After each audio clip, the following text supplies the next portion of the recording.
All right, everybody. I'd like to say thank you so much.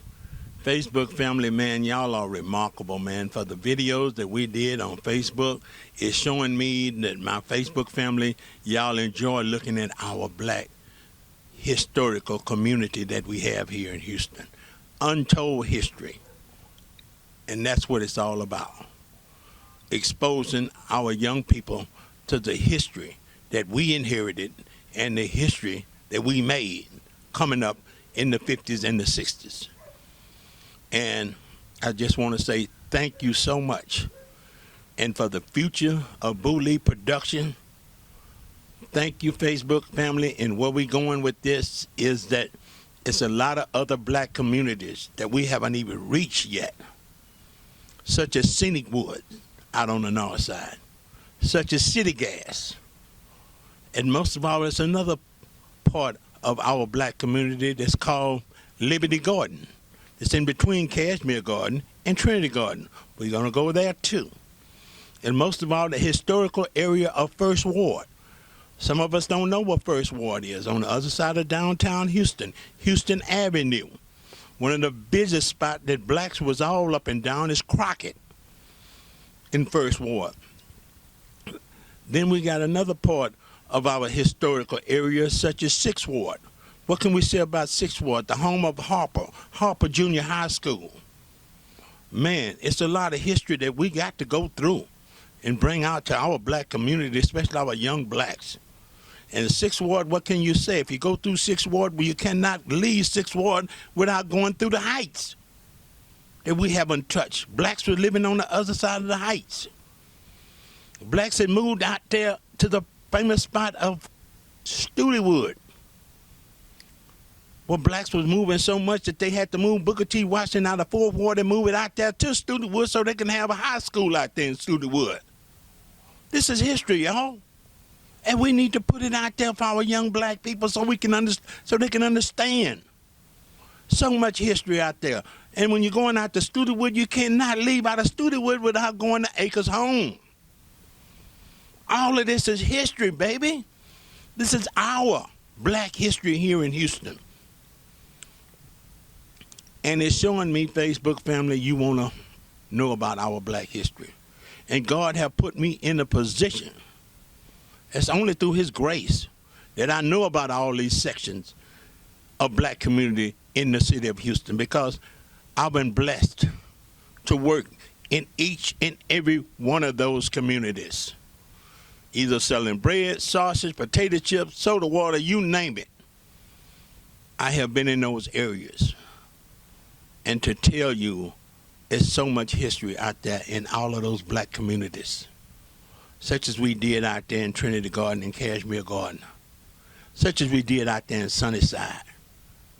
Such a rich history of the Third Ward, which the Jewish people had opened up for us to come out of the lower part of Third Ward, the north side of Third Ward, to the south side of Third Ward.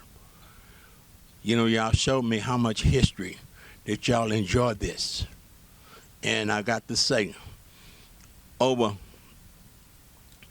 55,000 people have related to the video we did out there in Sunnyside and Third Ward. And I should say thank you so much. And a lot of those views have came from the people out there in Sunnyside that enjoyed this video. And not only that, we had a lot of Jewish people who didn't know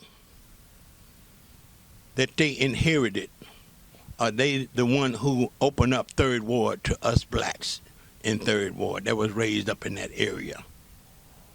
See, all of these people have looked at that video.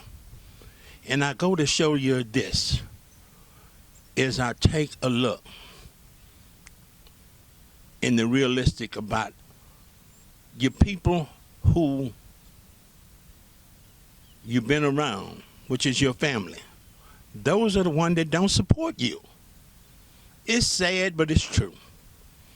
And it's in the Bible that they had to leave home because it wasn't getting no respect in Genesis. He had to leave home to go outside to gain respect. And I say this that Jack Yates did not help me start Bully production. It was Phyllis Wheatley who helped started Bully production. Even though my family is there at Jack Yates, but it was Phyllis Wheatley in Fifth Ward who helped started Bully production, which is so successful on Facebook. Very successful. Let's start it out when I first started with this Bully production. Let's start out with these classes, because some of these classes think they more god doggone important than the school. But let me tell you, all you classes that think y'all are all of this and a bag of chips, y'all ain't about diddly squat. Because the school was there when your butt got there, and the school was there when your butt left. So your class ain't about nothing.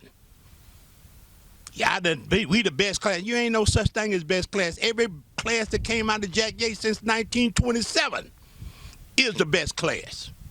And for all you Phyllis Wheatley people, every class came out in 1928 was the best class that came out of Phyllis Wheatley. So let's get the record straight. So don't holler about your class was the best, because there wasn't no such thing as the best. Every class left out of there was the best. Which was Mr.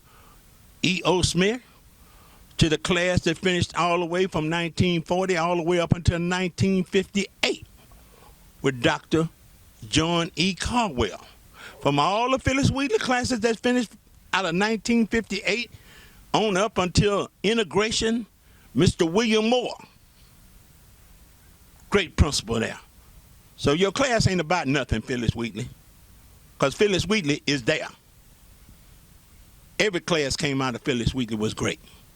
And for all you Jack Yates people, because y'all are the one that got the click, you know. You don't know, y'all are the one who downgraded me when I started this. So let me let you know, your class ain't about diddly squat.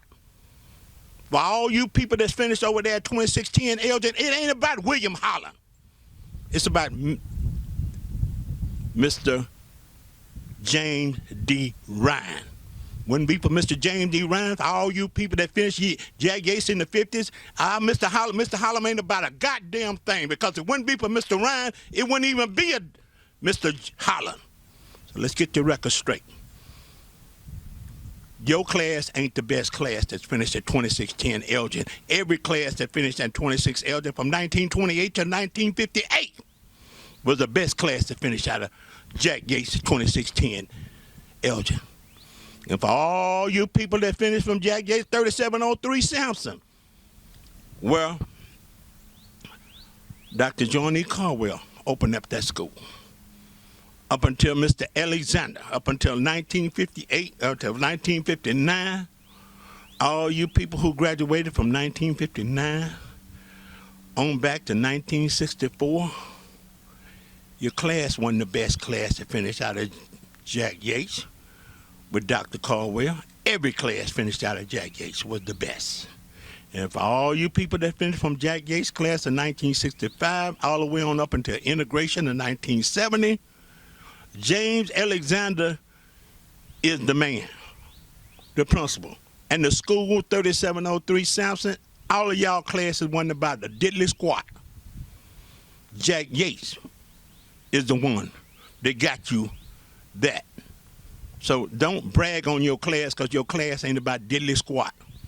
And I look back at these classes of Jack Yates, you know, I'm going to throw you under the bus, because I don't give a doggone. Because it is what it is. The truth is the light, and let the light shine bright on this video. Let's start out with the Jack Yates class of 64. These are the committees, not the friends, because my friends and my family is at Jack Yates class of 64. It wouldn't be for Jerry Shepard, none of these videos would probably be possible. Because every video I do go through him before it get on the upload onto the YouTube and the Facebook. So, and my big sisters, I had two great big sisters, man. God blessed me with them, man. Coming up as a little bitty boy, it was Carolyn Land Devon. And as I got to be a teenager, I don't know where I would have been without Patricia Williams Pullins. And all of them came out of Jack Yates class in 1964. So it ain't about you guys. It's about your committee who had me to do the video and didn't even want me to do the the video of y'all 50 class reunion, which I was going to do it for free. But let me show you. The click. Oh, man, we going to go on TV. We don't need that nigga. Okay. It's fine and dandy. Now you ain't got a goddamn thing. Excuse my language, but it is what it is. Start out with the class of 65. This girl, Davita Porter, hollered at me like I was her goddamn child. But you know what? I talked to Mr. Jerry Shepard. He said, no, Bully, think about it. She's not that important. The other people are more important than she is. She's just a class member. That's why you see the video of Jack Yates' class of 1965 50 class reunion on YouTube today. Let's go to the class of 66. They was pathetic. They threw me out the door.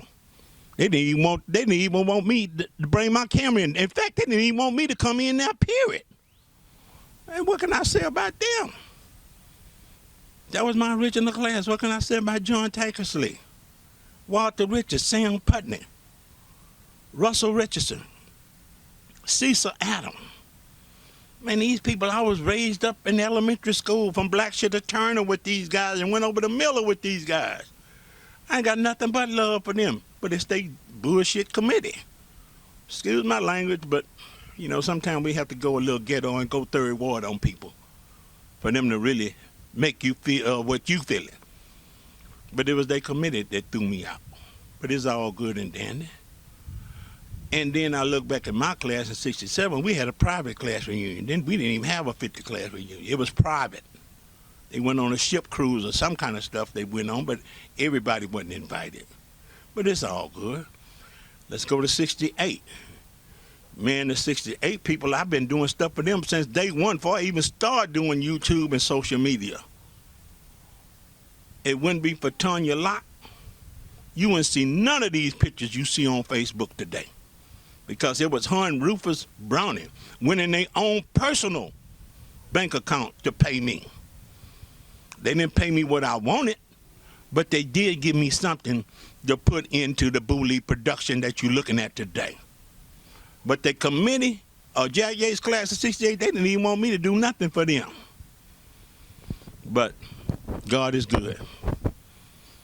And by the 69 class, God came over here asking me to help him put some things together for their 50 class reunion. I had already told him, man, the changes I've been through with these class reunions, man, I really don't want to do them.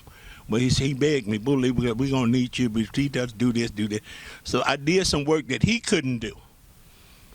And after he got what he wanted from me, they just pushed me aside. But you know what? God is good. Because Phyllis Wheatley class of 69, they came through. And they way more important than Jack Yates' class of 69. Listen, read my lips. They way more important than Jack Yates 69. Why? Because Phyllis Wheatley 69, they won the state basketball championship for all of us blacks in the whole state of Texas. And didn't get into no trouble. Jack Yates' class of 69, y'all didn't do a goddamn thing.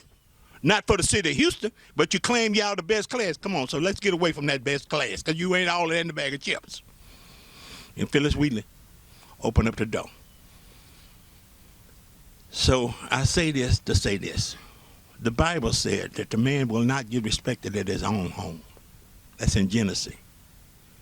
And it's so true. You look back at my classmate, Debbie Allen, Jack Yates of 67. Do you think Deborah would have been where she at today if she'd have stayed here in Houston? I don't think so. Look at her sister, Felicia, Jack Yates class of 1966. Do you think Felicia would have been all on Bill Cosby and all of this big celebrity, Felicia Rashad, if she'd have stayed in Houston and expected the people from Jack Yates to support her? I don't think so. Okay. Old school. Johnny Nash, Jack Yates class of 1958. Do you think they would have helped Johnny Nash to become the kind of singer he is today if he wouldn't have left Houston? Thank you. And as I close out, at the more recent, Beyonce. Do you think if Beyonce would have stayed here in Houston, she would be worldwide famous like she is today? I don't think so. And I don't want us blacks to feel like well, it's black people don't support each other. No, that ain't the truth. And you look at Clyde Drexler. You think Clyde would have been a player he would have been if he'd have started out with the Houston Rockets? No, Clyde Drexler started out there in Portland. Houston already got him when he was already a star. And you talk about Elijah Wan, he's not from Houston, he's from Nigeria. So nobody from Houston ever made it depending on Houston. White or black. Kenny Rogers, Houston. Nolan Ryan, Houston. Roger Clemens, Houston. These are white folks, and they had to leave out of Houston to become famous. So I'm not going to fault none of you people at Jag Yates, because it's in the Bible. You only did exactly what the Bible said. It's true.